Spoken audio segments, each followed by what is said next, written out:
Hello there, this video is about the lore of Infectious Smile on Roblox. If you don't know the game, I will give you a rundown. Or you could just go and play it, but I will still tell you what you do in the game. So, you start as a survivor, so Yama start there, you spawn in a safe zone.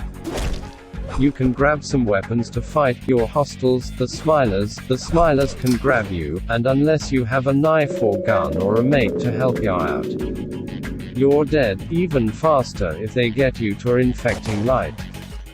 An infecting light is a light that, as a survivor, if you touch, you will become a smiler. But as a survivor avoiding all of that, you make it past the few levels that there are, and you should probably get any weapons there, but at the end, there is a wall which is kinda short but is known as the fortress. And then you can wait for the mountain to collapse.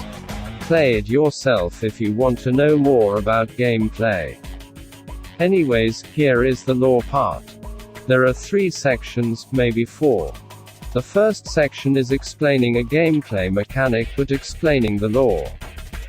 Then a group of survivors, then what maybe started this. But for section 1, this takes place in the mountain. A few scientists needed to do some experiments, as they do. That's the job. So they start construction on a project to see what happens when particles are put under extreme condition. It takes them a while to build it, and they log it down in a terminal. They do their test, and it goes well. But the seismic activity increases, making it too risky to try again. Then, someone tried attacking them. He was neutralized but seemed really happy while attacking. And then more people like him attacked, and they had to shut the project down because of it. That's the story, that's what happens, and what we can take away from that is the reason the mountain collapses so much is because of them. Now, time for section 2, the group of survivors.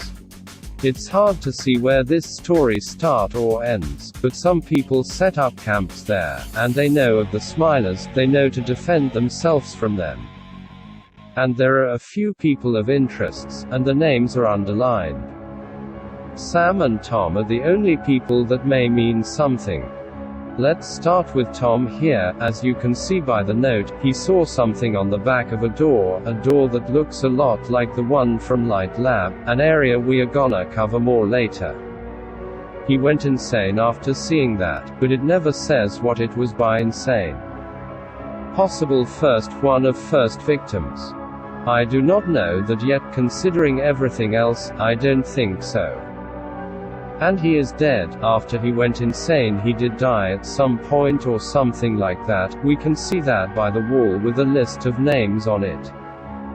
His name is crossed out, which means he is dead. We know that means that because usually it does, and also a note saying that Evan had died, and Evan's name is crossed out.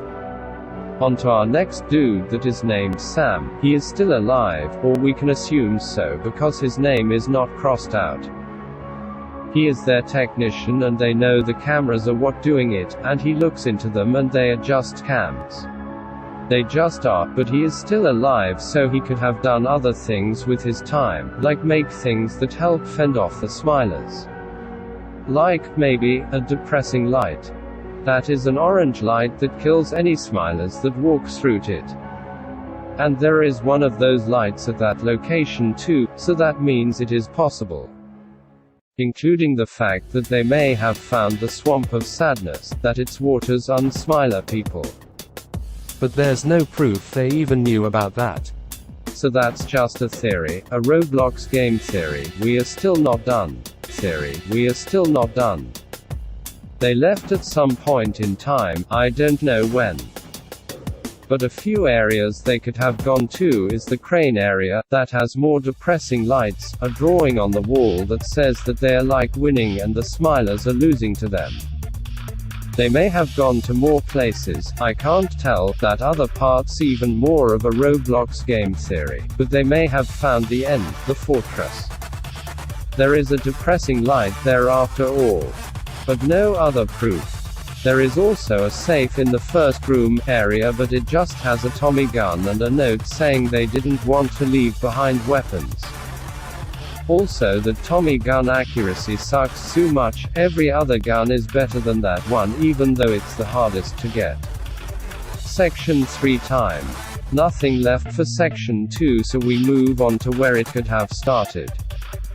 I don't know the first location of this bigger story, but maybe they were around at once.